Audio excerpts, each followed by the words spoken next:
मुरादाबाद जिले के कांठ थाना इलाके में रिश्तों को शर्मसार करने का मामला सामने आया है, जहां पर दबंग दामाद के द्वारा अपनी ससुर की पीट कर हत्या कर दी गई है। वहीं घटना को लेकर जब जानकारी की गई तो मृतक के बेटे के द्वारा बताया गया उनकी बहन की शादी 2021 में की गई थी, जिसके बाद से ही लगातार दबंग दामाद के द्वारा आए दिन उनकी बहन से विवाद किया जा रहा था। 2 दिन पहले उनकी बहन की तबीयत बिगड़ गई थी, जिस वजह से उन्हें अस्पताल में भर्ती कराया गया था, जहां पर 2 दिन पहले उनकी बहन के द्वारा एक बेटी को जन्म दिया गया था, जिसके बाद दबंग दामाद के द्वारा अपने ही ससुर से बेटी के उपचार के पैसे मांगे गए। वहीं जब उपचार के पैसे देने को लेकर बात की गई, इसी बीच दोनों में विवाद हो गया, जहां पर दबंग दामाद के द्वारा अपने ससुर को निजी अस्पताल के बाहर अपने 2 रिश्तेदारों के साथ मिलकर पीट कर मौत के घाट उतार दिया। घटना की जानकारी मिलते ही मौके पर कांठ पुलिस पहुंच गई। कांठ पुलिस ने मौके पर पहुंचकर मृतक के शव का पंचनामा करते हुए पोस्टमार्टम के लिए भेज दिया। वहीं पोस्टमार्टम हाउस पर जब मृतक के बेटे से पूरे प्रकरण को लेकर जानकारी की गई है तो जानकारी देते हुए बताया गया है। मेरा नाम मुस्तकीम है। अच्छा, एक व्यक्ति को लेकर आए थे, इनकी मौत हो गई है, क्या नाम है? मेरे पिताजी हैं, उनका नाम बदलू है। उनकी लड़की की शादी करी थी उन्होंने अपनी 2021 में। शादी से ही रिश्ते से ही गलत वो चल रहे थे, शुरू हो गए, उनसे रिलेशन ज़्यादा गलत हो गए थे। उसके चलते वो धीरे धीरे 2 बच्चे हो गए, 2 लड़के हो गए। तीसरी लड़की अब हुई थी, अस्पताल लेकर आए थे, उसे नॉर्मल डिलीवरी हो गई सरकारी अस्पताल में। फिर उसको घर पहुंचा दिया।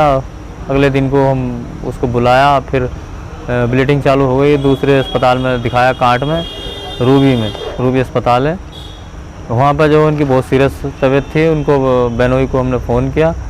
फ़ोन करने के बाद उन्होंने बोले ना मेरा हिसाब करा दो।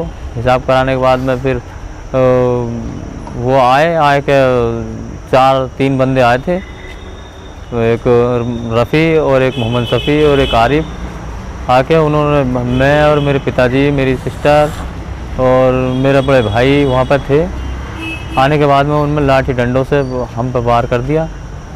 वार करने के बाद में हम तो वहाँ से भाग छूटे, लेकिन हमारे पापा से भागा नहीं गया। उन्हें पूरी तरह से मार के हुई हत्या कर दी। अच्छा, क्या नाम है आपकी बहन का जिनकी शादी हुई थी? मेरी बहन का तैयबा नाम था। कहाँ हुई थी शादी उनकी? बीबी सलावा खेड़ा में हुई थी।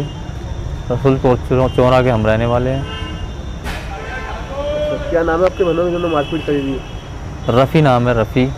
मेरे बहनोई का रफ़ी नाम है। और उनके भाई भी था मोहम्मद शफ़ी, और उनका बहनोई था जो मोहम्मद आरिफ है। राड थी उनके पास लोहे की, और 2 डंडे थे, लाठी। आप कितने बहन भाई हैं? हम 7 बहन भाई हैं, 5 बहनें 2 भाई। आपकी शादी हो गई है? एक पे शादी अभी नहीं हुई है, 6 की हो गई है, 4 की हो गई है, और 2 भाइयों की हो गई है। क्या करते थे पिताजी आपके? किसानी करते थे, मजदूरी किसानी। तो ये जो घटना हुई थी अस्पताल में हुई है, सड़क पे हुई, कहाँ हुई है? अस्पताल के बिल्कुल ग्राउंड पर हुई थी। थाना कौन लगता है? हमारा थाना छैलाटक था, लेकिन ये घटना थी कांठ क्षेत्र की। बहन को कब भर्ती कराया था? बहन को हमने 20 तारीख 6 महीना 2024 को करा था, कल। दामाद के द्वारा ससुर की हत्या करने के मामले में मृतक बदलू के बेटे मुस्तकीम से जब जानकारी की गई तो मुस्तकीम के द्वारा आरोप लगाया गया कि उनके ही बहनोई रफ़ी के द्वारा अपने 2 रिश्तेदारों के साथ हत्या की वारदात को अंजाम दिया गया है। पुलिस ने घटना का संज्ञान लेते हुए कांठ थाने में हत्या का मुकदमा दर्ज कर लिया है। पुलिस पूरे प्रकरण में मामले की जांच कर रही है। कांठ पुलिस का कहना है घटना को अंजाम देने वाले आरोपियों को जल्द ही गिरफ्तार करते हुए सलाखों के पीछे भेजने के काम को कांठ पुलिस के द्वारा अंजाम दिया जाएगा। शारिक सिद्दीकी, TV9 मुरादाबाद।